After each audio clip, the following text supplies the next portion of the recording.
శ్రీ గురుభ్యో నమః. 8వ అధ్యాయం 11వ శ్లోకం.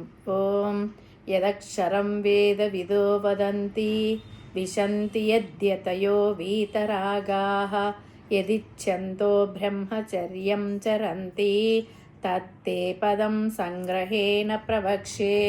ముందుగా పదపదానికి అర్థం తెలుసుకుందాము. యత్ అక్షరం, ఏ పరమ పదాన్ని అయితే నాశనము లేనిదని, అంటే అక్షర పరబ్రహ్మమని, వేద విధ, వేదములు తెలిసిన విద్వాంసులు, వదంతి పలుకుతున్నారో, వీతరాగాహ రాగద్వేషాలు వదిలివేసినట్టి, యతయ ప్రయత్నశీలురైన యోగులు, యత్ దేనినైతే పొందుతున్నారో, యత్ ఇచ్చంతః దేనిని కోరుకుంటున్నారో, బ్రహ్మచర్య వ్రతాన్ని, చరంతి ఆచరిస్తున్నారో, తత్పదం ఆ పరమపదం గురించి, తే నీకు, సంగ్రహేణ ప్రవక్ష్యే సంక్షిప్తంగా క్లుప్తంగా చెప్తాను అని పరమాత్మ అంటున్నాడు అన్నమాట అర్జునునితో. తాత్పర్యం ఏమిటంటే, ఆ పరమాత్మను తెలుసుకోవడానికి కేవలం ఉపనిషత్ వాక్యాల ద్వారా మాత్రమే సాధన చేసుకోవాలి.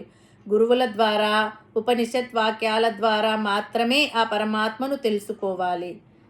ఏ అక్షరాన్ని అయితే ఏ మాత్రం నాశనం లేనిదిగా వేదాధ్యయనం చేసిన వారు తెలుసుకుంటారో, రాగద్వేషాలను వదిలిపెట్టిన వారు, బాగా యోగాభ్యాసం చేసిన వారు ఏ పరమపదమును చేరుకుంటారో, చక్కగా బ్రహ్మచర్యమును అవలంబించిన వారు, అంటే బ్రహ్మమందే తమ మనస్సును నిలిపిన వారు దేనిని చేరుకోవాలని నిరంతరం కోరుకుంటూ ఉంటారో ఆ పరమపదం గురించి ఇప్పుడు నీకు సంగ్రహంగా, అంటే క్లుప్తంగా తెలియచేస్తాను, శ్రద్ధగా విను.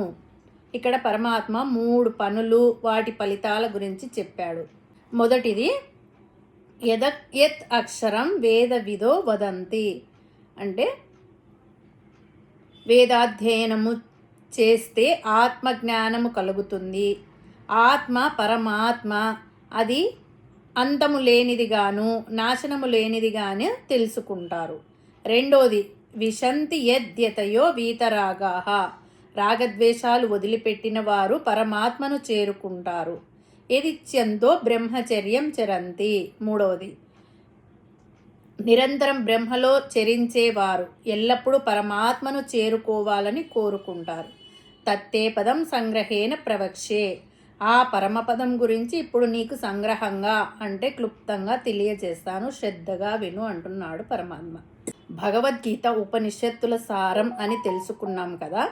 దాదాపుగా ఇదే శ్లోకం కఠోపనిషత్తులో ఉంది. దానిని ఇక్కడ వివరిస్తున్నారు వ్యాసుల వారు. అందుకే భగవద్గీతను ఉపనిషత్సారం అని అన్నారు. ఆ శ్లోకం ఇప్పుడు చదువుకుందాం. సర్వవేద యత్పదం మామనంతి ఉపాంసి సర్వాణి చ యద్వదంతి యదిచ్ఛంతో బ్రహ్మచర్యం చరంతి తత్తే పదం సంగ్రహేణ బ్రవీమి ఓమిత్యేతత్. వేదములు అధ్యయనం చేసిన వారు ఈ బ్రహ్మపదమును నాశరహితంగా వర్ణించారు. బాహ్య ప్రపంచంలోని అన్ని పదార్థాలు ఎప్పుడో ఒకప్పుడు నాశనమయ్యేవే, అంటే మార్పు చెందేవే. ఎల్లప్పుడూ నిలిచి ఉండేది పరమాత్మ తత్వం ఒకటే. దానిని బ్రహ్మపదం అని అంటారు. ఆ బ్రహ్మపదమును గురించి తెలుసుకుంటే ఇంకా తెలుసుకోవాల్సిందంటూ ఏమీ మిగలదు. ఇక్కడ అనంతమైన సుఖము, శాంతి లభిస్తాయి. ఆ బ్రహ్మతత్వమే ఓం అనే ప్రణవం. అందుకే ఇది వరకు అక్షరాభ్యాసంలో ఓం అని మొదలు పెట్టేవాళ్ళు. ఓం గురించి బాల్యంలోనే పరిచయం చేసేవాళ్ళు. ఎందుకంటే ఓం అనేది అక్షరం, నాశనం లేనిది, ఓంకారమే ప్రణవం. మరి అటువంటి బ్రహ్మపదం చేరుకోవాలంటే ఎలాగా? ముందు రాగద్వేషాలు, సుఖ దుఃఖాలు, కామక్రోధాలు వదిలిపెట్టాలి. అప్పుడే బ్రహ్మపదము ప్రవేశించడానికి అర్హత లభిస్తుంది. కాబట్టి కోరికలు ఉన్నవారు, రాగద్వేషాలు ఉన్నవారికి బ్రహ్మపదము లోనికి ప్రవేశించే అర్హత లేదు. చాలామంది నాకు ఇంకా ఎందుకు మోక్షం రాలేదు అని అనుకుంటారు. కానీ వారిలో ఉన్న రాగద్వేషాల సంగతి వారికి తెలియదు. తర్వాతది బ్రహ్మచర్యం. అంటే మనకు విపరీత అర్థాలు వస్తాయి. మనస్సుతో కానీ, వాక్కుతో కానీ, శరీరముతో కానీ, ప్రాపంచిక విషయములతో కానీ సంపర్కం పెట్టుకోకూడదు.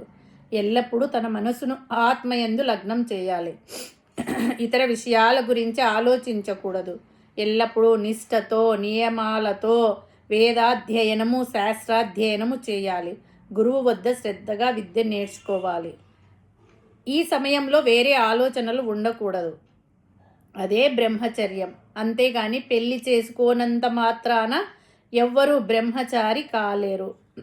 పురాణాలలో సనక సనందనాథులు, నారదుడు, భీష్ముడు వంటి వారు బ్రహ్మచర్యాన్ని ఆశ్రయించింది కేవలం శారీరక నిగ్రహం కోసం కాదు, భగవంతుడిని, ఆ అక్షర పురుషుడిని తమ హృదయంలో నిలుపుకోవడానికే. ఈ శ్లోకం ద్వారా కృష్ణ పరమాత్మ మనకు ఇస్తున్న సందేశం ఏమిటంటే, నీ మనస్సును తాత్కాలికమైన ప్రాపంచిక సుఖాల మీద కాకుండా శాశ్వతమైన, అత్యున్నతమైన లక్ష్యం అంటే అక్షర బ్రహ్మం వైపుకు మళ్లించు. దానికి ఇంద్రియ నిగ్రహం, వైరాగ్యం అనే ఆయుధాలను వాడుకో అని పరమాత్మ చెప్తున్నాడు. హరి ఓం తస్సత్.